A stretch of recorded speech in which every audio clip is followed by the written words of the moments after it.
Quiero contarles sobre el día en que un hombre entró a mi sala con un automóvil de 3.200.000 pesos, un traje hecho a la medida y una demanda en contra de una niña de 7 años. 7 años. Llevo 22 años como juez.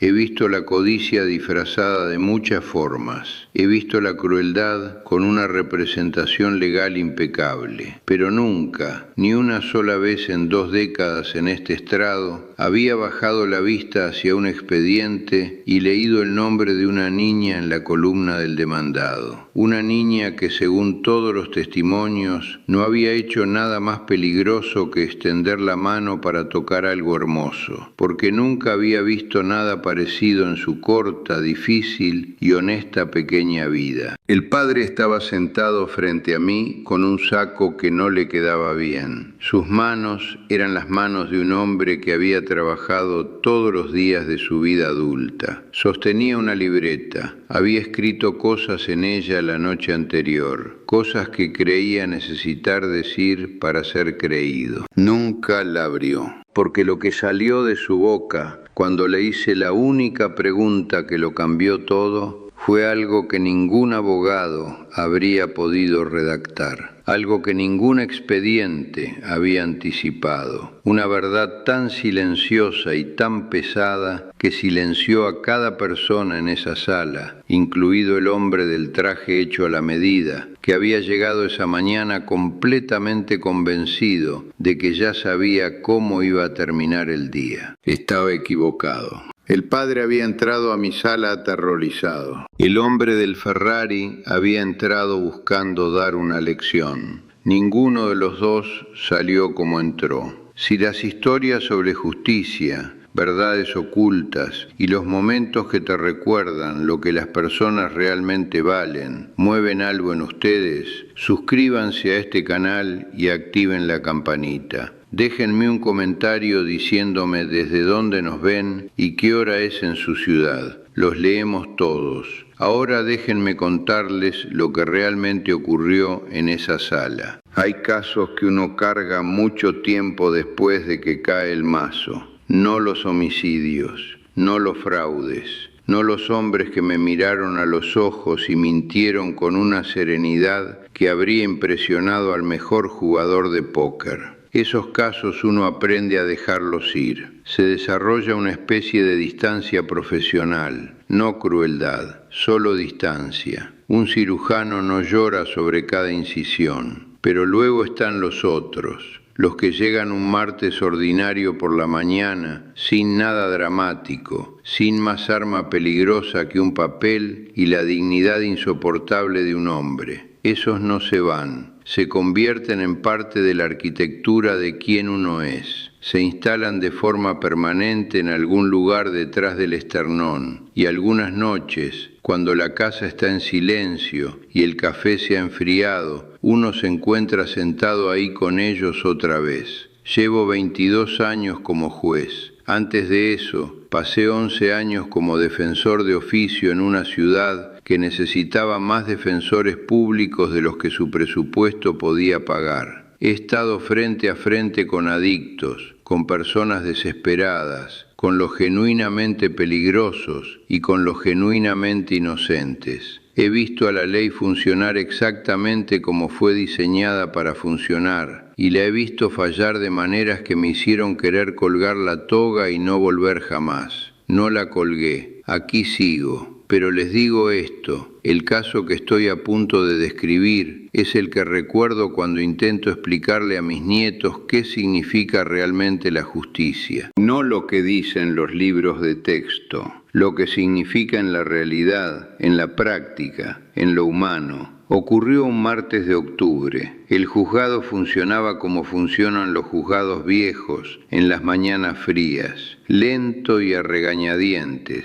como un hombre que ha trabajado demasiados años y ha ganado el derecho de tomarse su tiempo. Los radiadores golpeaban dentro de las paredes. El fluorescente encima del escritorio de la secretaria llevaba 3 semanas parpadeando y nadie lo había reparado. Todo el edificio olía como siempre olía. papel viejo, café quemado del cuarto de descanso al fondo del pasillo, y por debajo de todo, ese tenue rastro metálico de ansiedad que se filtra en las paredes después de décadas de personas sentadas en sillas incómodas, esperando escuchar cuánto valía su vida. Ya había atendido 2 asuntos esa mañana, un litigio entre arrendador e inquilino que se resolvió en 7 minutos, un caso de cuantía menor que involucraba una barda y un lindero que había consumido las almas de 2 vecinos durante casi 18 meses. A las 10:45 estaba listo para el siguiente expediente y mi secretaria, una joven llamada Patricia, que llevaba 4 años trabajando conmigo y tenía el mejor instinto de cualquier persona en ese edificio, deslizó la carpeta sobre mi escritorio antes de que yo la pidiera. No dijo nada, simplemente la puso sobre el escritorio y me miró con una expresión que yo había aprendido a leer. Significaba: este es diferente. La abrí. La leí una vez.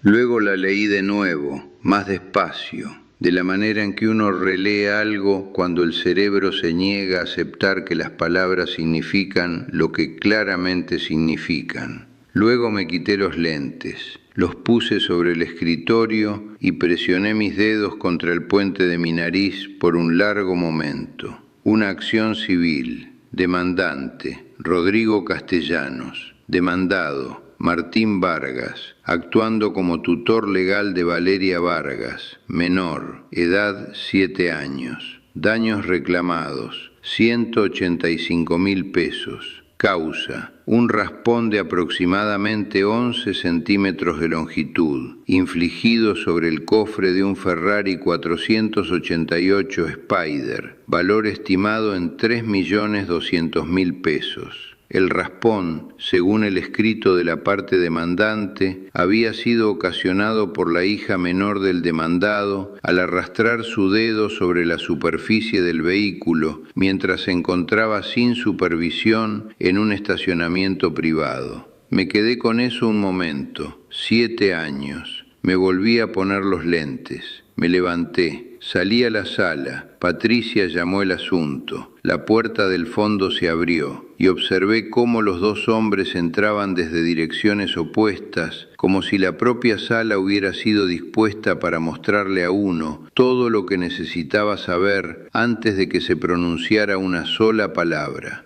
Rodrigo Castellanos entró por la izquierda. Vestía un traje color carbón confeccionado específicamente para su cuerpo. Se notaba por la forma en que se movía. Sus zapatos eran del tipo que no hace ruido en un piso como ese, lo cual es un logro. Su abogado estaba a su lado, joven, eficiente, cargando un portafolio de aluminio con la energía cuidadosa de alguien a quien le habían dicho que este era un caso importante y que tenía intención de actuar en consecuencia. Martín Vargas entró por la derecha. Tenía 34 años, aunque esa mañana parecía mayor. Vestía un saco que en algún momento le había quedado bien a una versión más joven y ligeramente más delgada de sí mismo. El tipo de saco que vive al fondo de un closet y solo sale en las ocasiones que requieren la actuación de la formalidad, incluso cuando la formalidad está más allá de los propios medios. Sus manos eran las manos de alguien que se ganaba la vida con ellas, anchas en los nudillos, resecas en los bordes, con esa quietud particular de las manos que han sostenido herramientas tantas horas que olvidan cómo simplemente descansar. Cargaba una pequeña libreta espiral. Había escrito cosas en ella, podía ver, con letras de molde cuidadosas, notas probablemente de lo que tenía pensado decir, lo que creía necesitar decir para ser creído.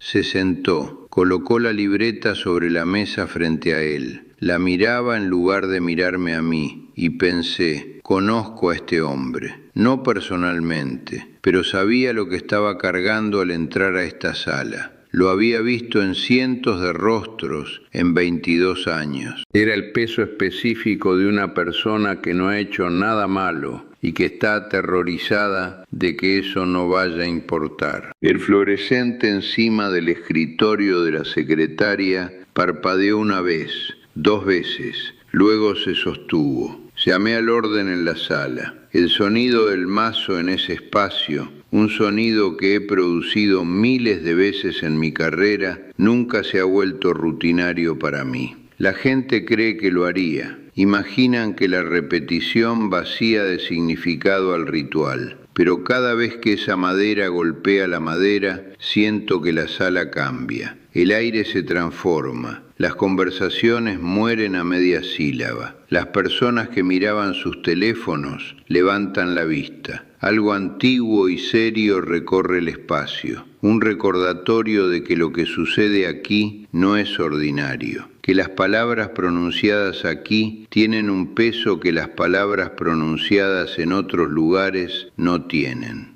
La sala se asentó. Miré primero al abogado del demandante. Ya estaba de pie, lo que me dijo algo sobre el tipo de abogado que era. El tipo al que le habían enseñado que el movimiento comunica confianza. Se presentó a su cliente. Usó la palabra flagrante en su oración inicial, que es una palabra que los juzgados escuchan con frecuencia y que ha sido tan completamente despojada de significado por el uso excesivo que ahora aterriza con aproximadamente la fuerza de un pañuelo húmedo. Presentó la documentación con la eficiencia de un hombre que había hecho esto muchas veces y esperaba que terminara rápido. La cotización del taller de reparación, la evidencia fotográfica, el costo estimado de restauración, el precedente legal que establece la responsabilidad parental por los daños causados por menores de edad. Lo apilaba todo sobre la mesa entre nosotros como un hombre que pone las cartas que está seguro de que ganarán la mano. 185.000 pesos. Dijo la cifra con limpieza, sin drama, de la manera en que se dice un número cuando se quiere que suene inevitable en lugar de obsceno. Observé a Martín Vargas mientras el abogado hablaba. Miraba la mesa, su mandíbula estaba tensa, su mano derecha descansaba sobre la libreta espiral y sus dedos estaban presionados contra ella, de la manera en que una persona presiona su mano sobre algo para evitar tomar lo que está ahí. Había preparado lo que quería decir, lo había escrito en letras cuidadosas, y ahora estaba sentado aquí escuchando a un hombre con traje hecho a la medida construir una pared de documentos y citas legales. Y lo vi comprender, lentamente, con la devastación particular del desprevenido enfrentando al prevenido, que su libreta no iba a ser suficiente. El abogado terminó, se sentó, se acomodó la corbata. Dejé que el silencio se sostuviera por un momento más de lo estrictamente necesario. Luego miré a Rodrigo Castellanos directamente por primera vez. Me sostuvo la mirada sin vacilar. Había algo en su expresión que he encontrado antes en hombres de su variedad particular de riqueza. No arrogancia exactamente, aunque la arrogancia ciertamente estaba presente. Era más que eso. Era la certeza asentada, de roca firme, de un hombre que se ha movido por el mundo tanto tiempo, con el dinero allanándole el camino, que genuinamente ha olvidado que el camino requiere allanarse.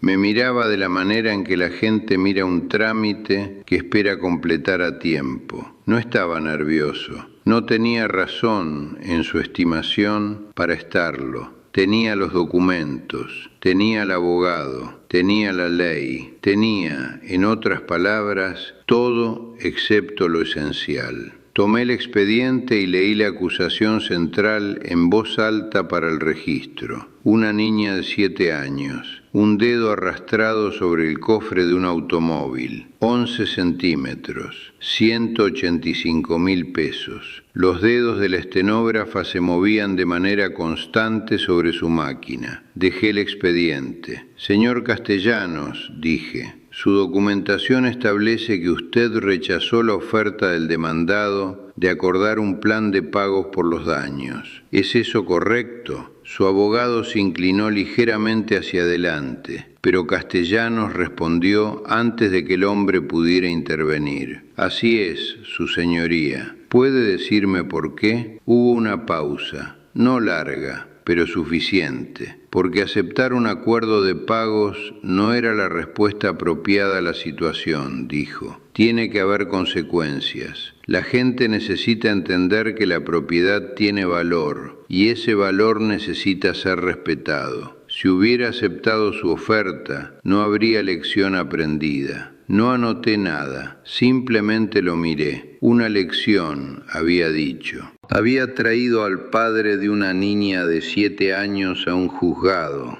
sin representación legal, para darle una lección. Me volví hacia Martín Vargas. Levantó la vista cuando dije su nombre. Sus ojos eran los ojos de un hombre que no ha dormido bien en mucho tiempo. No el rojo agudo de una sola noche sin dormir, sino el cansancio más profundo y estructural de alguien para quien el descanso se ha convertido en un concepto más que en una realidad. Señor Vargas, dije, y mantuve mi voz exactamente tan ecuánime como la mantengo con todos, porque el juzgado no es un lugar donde mis simpatías le pertenecen a ninguna persona antes de que los hechos estén sobre la mesa. Ha escuchado la acusación, ha escuchado la documentación. Le voy a hacer una pregunta ahora, y quiero que se tome el tiempo que necesite para responderla. Asintió. Me incliné ligeramente hacia adelante. ¿Por qué? Dije. Usted y su hija estaban en ese estacionamiento la tarde en cuestión. El fluorescente parpadeó de nuevo.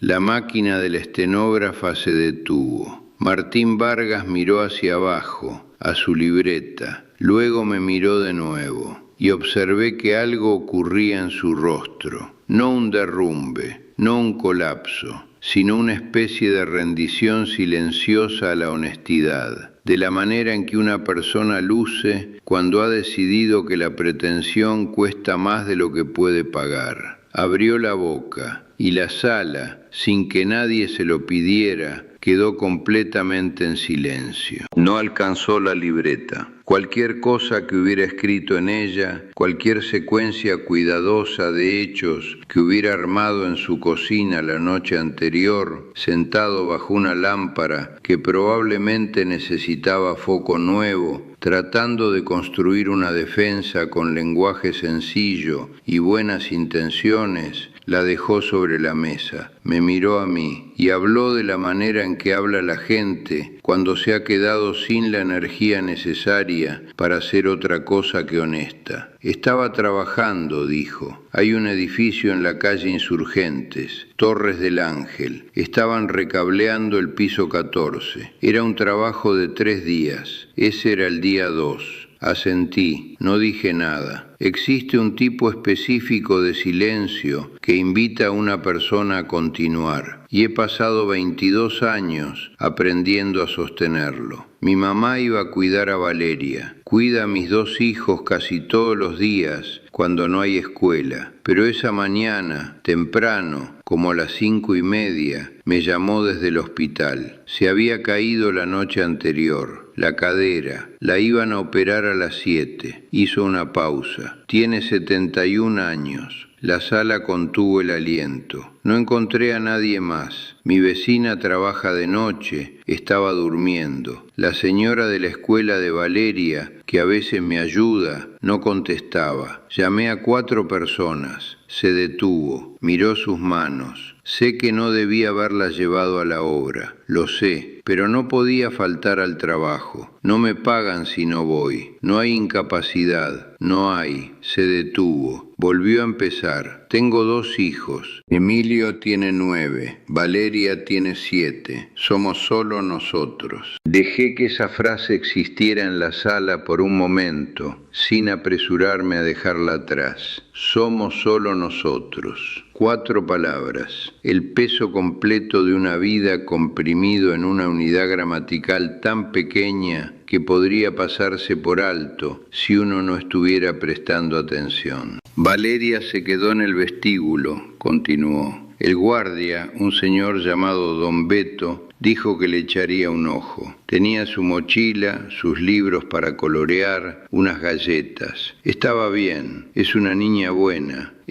Su voz se enganchó brevemente en algo que eligió no soltar en esta sala. Es una niña muy buena. ¿Qué pasó con Don Beto?, pregunté. Fue a comer. Se fue unos 5 minutos. Me dijo después que se sentía muy mal. Martín negó ligeramente con la cabeza. No fue su culpa. Tampoco fue culpa de Valeria. Ella vio el carro y fue a verlo. Tiene 7 años. Era rojo y brillante y era la cosa más hermosa que había visto en su vida. Algo cruzó su rostro entonces, breve y complicado, a partes iguales tristeza y algo que era casi el orgullo impotente de un padre. Me dijo que pensó que era un juguete gigante. Dijo que parecía de película. El silencio en la sala había cambiado de calidad. He presidido suficientes procedimientos para saber la diferencia entre un silencio que está esperando y un silencio que ha llegado a algún lugar. Este había llegado. No miré a Rodrigo Castellanos, todavía no. Señor Vargas,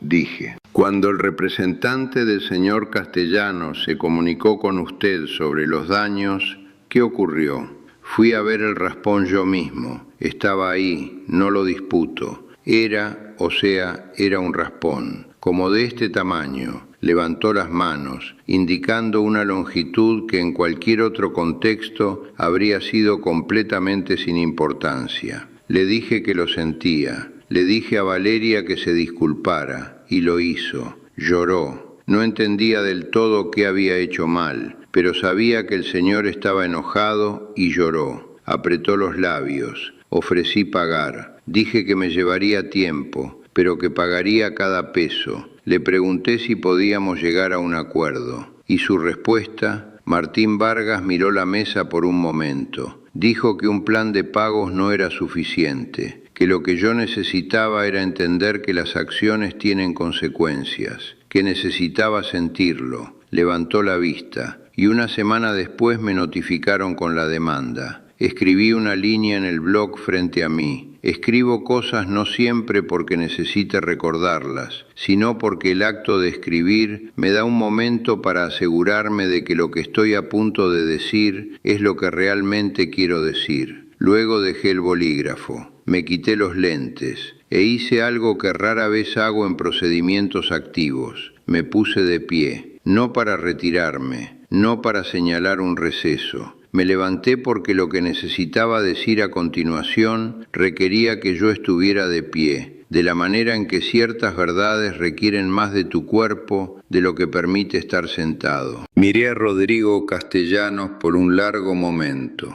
Me sostuvo la mirada. Su expresión había cambiado casi imperceptiblemente, de la certeza a algo adyacente a la precaución. Estaba leyendo la sala, como lo hacen los hombres inteligentes cuando la sala empieza a sentirse diferente a lo que esperaban. Estaba recalibrando. Era demasiado tarde para recalibrar. Señor Castellanos, dije, he escuchado cuidadosamente todo lo presentado en este juzgado hoy. He revisado su documentación. Sus daños son reales. Su legitimación para ejercer esta acción es técnicamente sólida. Quiero reconocer eso antes de decir lo que voy a decir, porque creo en la honestidad intelectual, y la honestidad intelectual me exige darle lo que le corresponde antes de retirárselo. Su abogado se había quedado muy quieto. Pero también he escuchado a este hombre. Hice un gesto hacia Martín Vargas sin mirarlo. Y he escuchado algo que su expediente no incluyó y que su abogado no abordó. Escuché sobre una mujer en cirugía a las 7 de la mañana. Escuché sobre 4 llamadas que no fueron contestadas. Escuché sobre una niña con libros para colorear y galletas en un vestíbulo, esperando a que su padre terminara de trabajar para poder irse a casa. Escuché sobre un raspón de 11 centímetros en un automóvil que vale 3.200.000 pesos, hecho por una niña de 7 años que creyó haber encontrado la cosa más hermosa que había visto en su vida. Dejé que eso aterrizara. Usted le dijo a este juzgado que vino aquí porque la gente necesita entender que la propiedad tiene valor. Hice una pausa. Señor Castellanos, llevo 22 años en este edificio. He visto valorar propiedades y he visto valorar personas. Y puedo decirle con toda la autoridad de lo que he presenciado en esta sala que usted ha confundido las dos cosas. No tiene un problema de 185.000 pesos, tiene un problema de perspectiva. Y lamentablemente para usted, solo uno de esos es algo sobre lo que yo puedo resolver hoy. Tomé el mazo. Esta acción se declara totalmente infundada. Sentencia a favor del demandado. Se desecha la demanda. El sonido del mazo, ese sonido específico, definitivo, irrevocable, golpeó el aire como un punto final al término de una oración muy larga. El abogado de Rodrigo Castellanos puso su bolígrafo lentamente sobre la mesa. Rodrigo Castellanos no dijo nada, y Martín Vargas, que se había estado sosteniendo con todo lo que tenía desde el momento en que cruzó esa puerta, se cubrió el rostro con las manos y sus hombros comenzaron a temblar, y el sonido que salió de él no era del todo llanto, y no era del todo respiración, y era exactamente el sonido que hace una persona cuando algo que estaba preparada para perder resulta que todavía le pertenece. No aparté la vista de él. No me avergüenza decirles que no aparté la vista. Hay casos que terminan cuando cae el mazo. Este apenas comenzaba. He aprendido a lo largo de una larga carrera en estas salas que el momento en que concluye un procedimiento rara vez es el momento en que concluye la historia. La ley opera con calendarios, la vida no. Lo que ocurre dentro de un juzgado lleva 20 minutos o 2 horas. Lo que ocurre a consecuencia de ello puede tardar años en llegar plenamente. Años de consecuencias, de reversos, del lento y trabajoso proceso de que las cosas se conviertan en lo que siempre debieron ser o en que fallen en serlo. No sabía, cuando regresé a mis aposentos ese martes de octubre, qué vendría después. Solo sabía lo que había visto. Un hombre que había entrado cargando más de lo que ningún ser humano debería cargar solo y que había salido cargando un poco menos. Eso no es poca cosa. En 22 años he aprendido a medir la justicia en unidades más pequeñas que la vindicación. A veces es simplemente el acto de ser escuchado. A veces es un extraño con toga mirándote desde el otro lado de la sala y diciendo, sin ambigüedad, veo lo que es esto, y no es lo que dijeron que era. Regresé a mi escritorio. Patricia me trajo café. El fluorescente parpadeante del pasillo había, improbablemente, dejado de parpadear. La tarde siguió adelante, pero el caso no se quedó dentro de ese edificio. En menos de 48 horas,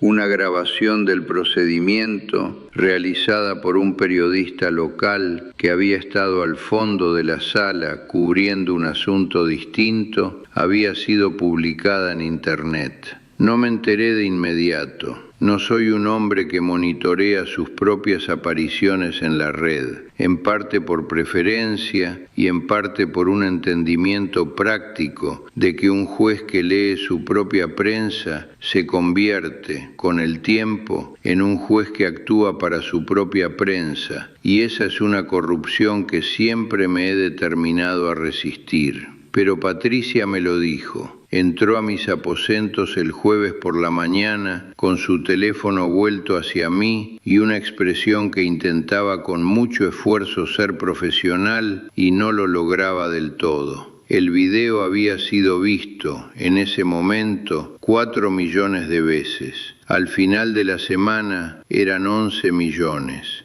Quiero ser cuidadoso aquí con lo que digo, porque soy consciente de que lo que hice en ese juzgado no fue extraordinario, fue lo mínimo, fue lo que la sala requería. Una niña raspó un auto, un padre ofreció pagar, un hombre rico eligió el castigo por encima de la resolución. La ley, aplicada correcta y humanamente, solo tenía una respuesta posible. No realicé un acto de heroísmo. Realicé un acto de decencia básica, y el hecho de que 11 millones de personas lo encontraran lo suficientemente notable para compartirlo entre sí, dice algo sobre el mundo que no tengo la energía de desenredar completamente en estas páginas, pero que me mantiene despierto algunas noches de maneras con las que no he hecho las paces del todo. Lo que sí puedo contarles es qué pasó después.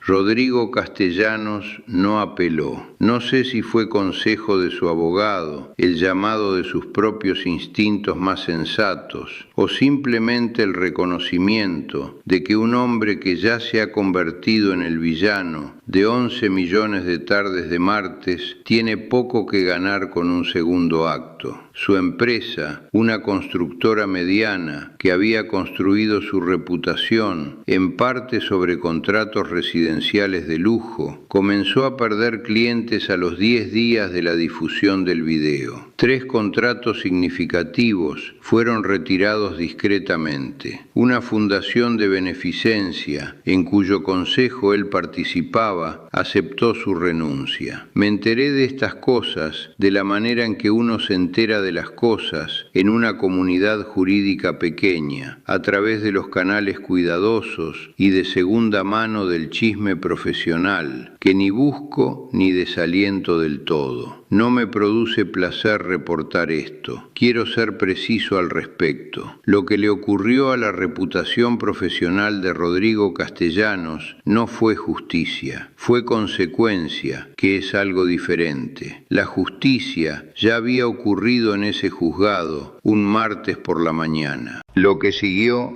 fue el mundo, en su manera imprecisa y a veces desproporcionada, continuando a responder. Espero, y lo digo con genuina sinceridad, que en algún momento de los meses que siguieron, Rodrigo Castellanos se haya sentado solo, consigo mismo, el tiempo suficiente para hacerse la pregunta que el juzgado le había planteado implícitamente y que nadie puede responder en nombre de otro hombre. Espero que la haya respondido con honestidad. En cuanto a Martín Vargas, una organización de asistencia jurídica se comunicó con él dentro de la semana siguiente a la difusión del video, ofreciendo la representación pro bono para cualquier asunto futuro y una revisión de su situación financiera actual. Un fondo comunitario organizado por personas que habían visto el video y sintieron la ira específica y galvanizante de presenciar algo injusto, recaudó suficiente dinero para cubrir 3 meses de su renta y una parte de los gastos médicos de su mamá. Sé esto porque Martín Vargas me escribió una carta. Llegó 6 semanas después del caso. 3 páginas, escritas a mano, en papel con rayas que había sido arrancado cuidadosamente de una libreta espiral. La misma libreta, sospeché, que había traído al juzgado y nunca abrió. Escribió sobre la recuperación de su mamá, lenta, pero avanzando. Escribió sobre Emilio, quien aparentemente había decidido que quería ser abogado después de que su padre le contó lo que había sucedido en ese juzgado. Escribió sobre Valeria, quien le había preguntado varias veces si el señor del carro bonito todavía estaba enojado con ella, y a quien él le había dicho cada vez que no, que el señor ya no estaba enojado y que un juez muy bueno había arreglado todo. Escribió esa última parte y luego escribió: no sé si a los jueces se les permite recibir cartas de agradecimiento. No sé si esto siquiera llegará a sus manos. pero necesitaba escribirla de todas formas, porque usted me miró en esa sala, como si valiera la pena mirarme, y hacía mucho tiempo que no me sentía así, y creo que eso importó más que el fallo. Leí esa carta 2 veces, luego la doblé y la guardé en el cajón de mi escritorio, donde guardo las cosas a las que regreso. He regresado a ella varias veces desde entonces. Existe una versión de esta historia que trata sobre la ley, sobre responsabilidad y precedentes y la arquitectura técnica del procedimiento civil. Esa versión es precisa hasta donde llega, pero no llega muy lejos. La versión que cargo conmigo es más sencilla y más difícil de articular en lenguaje jurídico. Trata sobre un hombre que llegó a un lugar diseñado para hacerlo sentir pequeño y lo abandonó de pie. Trata sobre una niña que arrastró su dedo sobre algo hermoso porque nunca había visto nada parecido y quería saber si era real. Trata sobre la diferencia entre el precio de algo y el valor de algo, y sobre lo fácil, lo peligrosamente fácil que es confundir esos dos conceptos para las personas que han tenido el privilegio de nunca necesitar distinguirlos. Cada mañana que me pongo esta toga, intento recordar que las personas que cruzan esa puerta no son casos. No son expedientes, ni números de registro, ni renglones en un calendario judicial. Son personas que han llegado a un punto de sus vidas en que necesitan que alguien las mire con claridad y les diga la verdad sobre lo que valen. Ese es el trabajo, no el mazo, no la toga, no las citas y los precedentes y la arquitectura procedimental que hemos construido durante siglos para darle a nuestras decisiones la apariencia de inevitabilidad. El trabajo es mirar a un hombre parado frente a uno, con un saco que no le queda bien y una libreta llena de palabras que tenía miedo de decir, y asegurarse de que cuando se vaya, sepa que la verdad de quién es nunca estuvo en duda, ni por un solo momento, no en esta sala. Si esta historia se quedó con ustedes, si se encontraron pensando en Martín o en Valeria, o en los 11 centímetros que de alguna manera se convirtieron en algo mucho más grande que 11 centímetros, entonces ya entienden de qué trata este canal. No estamos aquí por lo sensacional, no estamos aquí solo por el fallo, estamos aquí por el momento justo antes del fallo, cuando una persona todavía no sabe con certeza si el mundo la va a ver con claridad. Estamos aquí para ese momento, cada vez, porque importa cada vez. Si ustedes también lo creen, suscríbanse, dejen un comentario, díganme qué parte de este caso se quedó con ustedes y regresen la próxima vez, porque les prometo, la siguiente historia ya está esperando y va a necesitar que la escuchen. Si esta historia se quedó con ustedes, deténganse solo un momento y háganse algo honesto. ¿Alguna vez han sido la persona en la sala con la libreta, la que preparó todo, que llegó con todo lo que tenía y aún así sintió que las paredes se cerraban antes de que alguien hubiera escuchado ni una sola palabra? ¿Alguna vez han visto a alguien confundir el precio de una cosa con el valor de una persona y sintieron, en algún lugar profundo y sin palabras, que ustedes eran la persona a quien se le estaba poniendo precio? ¿Y alguna vez se sorprendieron, genuinamente, silenciosamente, por el momento en que el mundo los miró con claridad y les dijo la verdad sobre lo que valían? Dejen eso en los comentarios, los leemos todos.